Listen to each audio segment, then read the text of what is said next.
E é tão árduo, né, estudar para concurso, e se você não encontra o norte, não vê que alguém parecido com você, com a sua história, passou, né, fica mais solitária ainda a jornada.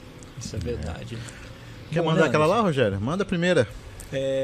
Rose, mandar a primeira pergunta para você, que é assim, só para a gente abrir os trabalhos aqui, certo. tá?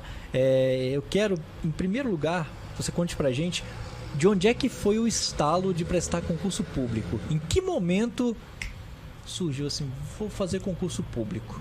Fala também, só desculpa te interromper, sua origem, sua formação, se você quiser falar sua idade, como tudo começou, fica à vontade aí. Então, o estalo foi dentro de um táxi, numa madrugada. Eu tenho 36 anos, sou de Salvador, me formei em contabilidade e trabalhava na iniciativa privada, né? E eu me dedicava muito ao meu trabalho. E muitas vezes eu fazia mais de 8 horas, porque eu queria ver aquele projeto pronto. Eu queria ver aquele relatório já revisado, né? E aí eu me dedicava muito, só que numa dessas horas extras, né, eu senti falta da minha família. Que eu me dedicava tanto ao trabalho que eu visitei menos o meu pai, né? Eu não tenho mais a minha mãe, e quem já perdeu alguém da família sabe, né, o valor que a gente dá para aqueles que estão com a gente. E daí eu vi amigos do trabalho serem demitidos porque uma crise financeira, coisas que estavam além da competência técnica dessas pessoas. E tudo aquilo foi mexendo comigo. Eu estou me dedicando muito ao meu trabalho. Será que isso vai acontecer comigo também? Que estabilidade eu teria financeira e de valorização do meu trabalho para o resto da minha vida? Então, essas coisas eu comecei a me questionar. E eu voltando para casa, depois de uma jornada pesada de trabalho, aí eu chorei muito no táxi, pensando que eu poderia estar mais tempo lá, né, com meu pai, e também com medo disso acontecer comigo. E aí eu tinha um colega de trabalho no meu estágio, quando eu era estagiária da Vale, que ele falava bastante sobre concursos, mas eu me imaginava como alta executiva na época. Eu não pensava em concurso. E aí essa conversa, depois de anos, veio à tona nesse momento, e aí não teve mais para onde correr, né? Começar a estudar para concurso e trabalhando na iniciativa privada. Que loucura. Então, na verdade, o gatilho aí foi uma conversa que você teve com um colega, e aí ficou ali guardado na sua mente, você viu que você não estava mais trabalhando, você já estava chegando em exaustão, chegando de madrugada, e você falou assim, bom, eu sei que no concurso público as coisas não são assim. Uhum. Então você queria uma melhor qualidade de vida, foi isso? Sim, eu sou do subúrbio de Salvador, e tem coisas que a gente acha que está fora do nosso alcance, né? E nunca imaginei ser servidora pública, não imaginava por não ter ninguém na família, assim, né, no meu núcleo familiar. Sim. E a necessidade de ter uma vida melhor me pulsava muito. Então eu não estava conformada com a situação que eu tinha, eu queria mudar aquilo. E no momento eu estava fazendo isso através da iniciativa privada. Se eu estivesse me dedicando continuamente, eu teria conseguido o que eu estava almejando, mas isso seria ao custo... A que preço, né? Exatamente.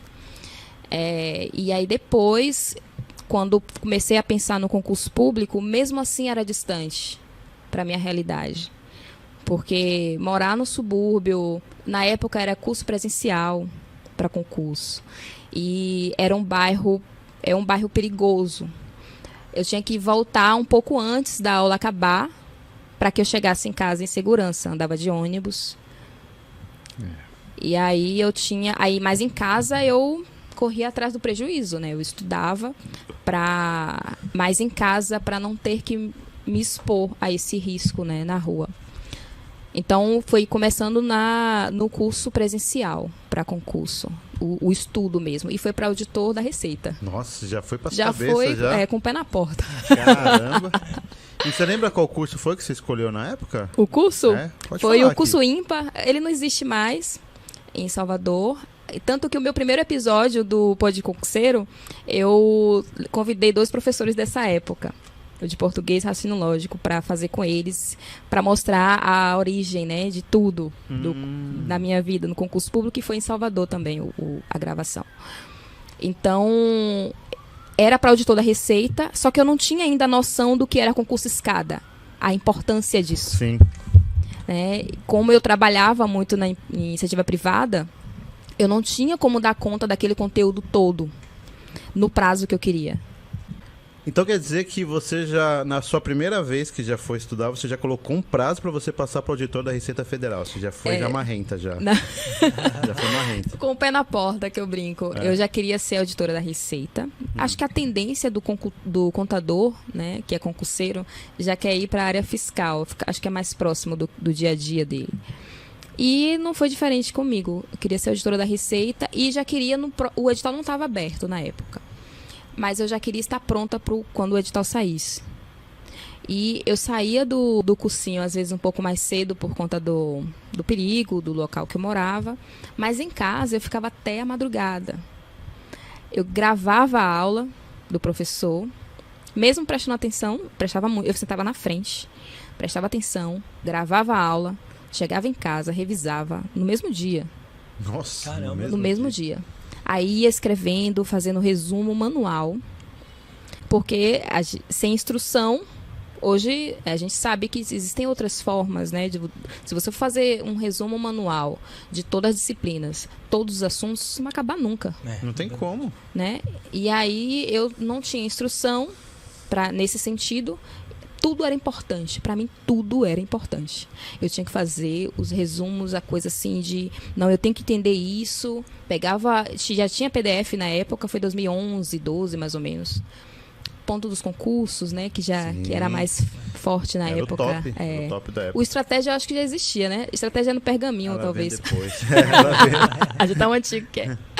Eu acho que foi depois, né? Um pouco depois, eu acho. Foi. O primeiro foi o Ponta. Assim, Tinha um central também, né? Tinha um central dos concursos, né? Não, central, não, aqui na verdade o Ponto dos concursos foi o primeiro que começou a fazer PDF. Ah, pode crer. O primeiro que começou, né? E eram PDFs longos, né? O que dominava antes, na verdade, era a Vestcom. Não sei se você ouviu falar da apostila. A apostila. Uhum. Era top da época, né? Só que era uma apostila de concurso público. E aí eu fazia os resumos em casa, já fazia a revisão no mesmo dia, porque no dia seguinte já tinha um novo conteúdo, que era a nova aula. Aí eu não queria acumular. Só que eu trabalhava longe de casa e tinha que acordar muito cedo. E aí eu dormia muito pouco, 3, 4 horas por noite. Isso é muito ruim pro concurseiro. Mas pela necessidade de trabalhar, né? Acordar cedo para ir para o trabalho e dormir tarde porque estava no curso ou estudando até tarde. Só que isso eu fui fazendo ou não. Esse é o processo. Vai ter que ser desse jeito. Aí esse colega que já tinha falado comigo antes sobre concurso, aquele mesmo do meu estágio da Vale e tal, ele conversou comigo novamente. Rose, o seu ritmo de trabalho não comporta o seu sonho imediato. Então, seria melhor você fazer um concurso para contador primeiro, que você já tem uma base muito boa, e eu tinha mesmo, para depois fazer de auditor da Receita, quando você passasse para contador. E aí abriu-se a possibilidade do concurso escada, né? E qual foi o concurso escada? Petrobras. Ainda que seja concurso escada, Petrobras não é. Que escada, hein? É difícil, pô. Que escada. Mas essa fase do concurso da Petrobras, que foi a primeira banca assim, que eu fiquei me dedicando mais, foi CES Gran Rio, né? Na época, que ela pegava até as subsidiárias da Petrobras, Casa da Moeda, Empresa de Energia. Então eu fazia todas essas provas para me preparar para a Petrobras. Mas você fazia simulado ou você ia fazer de fato a prova? Você ia prestar a prova? Não, a maioria eu fazia em casa. Eu baixava as provas em casa para fazer. Eu lembro que eu fui para uma vez eu fui para um retiro espiritual e levei as provas. Sério. Você lá? E aí eu não participava de alguns momentos, né, do retiro, e ia ficar no quarto resolvendo prova, juro. Caramba. Eu fui criticada, né, as pessoas que me viram, usando drogas, né? Era o desespero, né? É como se fosse usar drogas. Gente, deixa eu preciso ter uma conversa não me particular ali com o meu Deus. Porque eu saía do ritmo de lá, né? Porque eu tava desesperada. Eu tinha que passar. Olha a frase. Eu tinha que passar. Essa frase, ela deixa o concurseiro numa pressão muito grande. Assim, muito grande. O que de fato a gente sempre fala assim, quando você fala eu tenho que passar, às vezes o seu medo de não passar tira a sua vontade de ser aprovada no concurso público. E a gente trava. fala isso e trava. O medo domina muitas vezes. E você colocava na cabeça que você tinha eu tinha que passar a qualquer custo, né? Assim, o que dependesse de mim eu estava fazendo. Então, essa fase foi muito boa porque a minha base de contabilidade ficou melhor ainda. Porque na época era português, inglês e o conhecimento específico todo, que era contabilidade, auditoria, contabilidade tributária, custos. E muito bem cobrado pela Sesgran Rio, que ela cobra certo essas matérias. Chatinho. Tanto é que ela ganhou agora pro concurso unificado, né, federal. Eu fiquei até feliz, porque eu acho uma banca justa. Não é aquela que traz as pegadinhas sem necessidade. Eu acho cobra mesmo, né? Ela cobra mesmo. mesmo. Rio, ela se assemelha muito com o VUNESP, eu acho. Não sei sim, se você conhece a prova VUNESP. Sim. Você fez. A VUNESP, claro. VUNESP. Eu acho que se assemelha um pouco com a VUNESP. Um pouco mais de requintes. Mas eu acho que é o que mais se aproxima da VUNESP é Sesgran Rio. E português, um pouco da FCC. FCC ela pega um pouquinho mais pesado.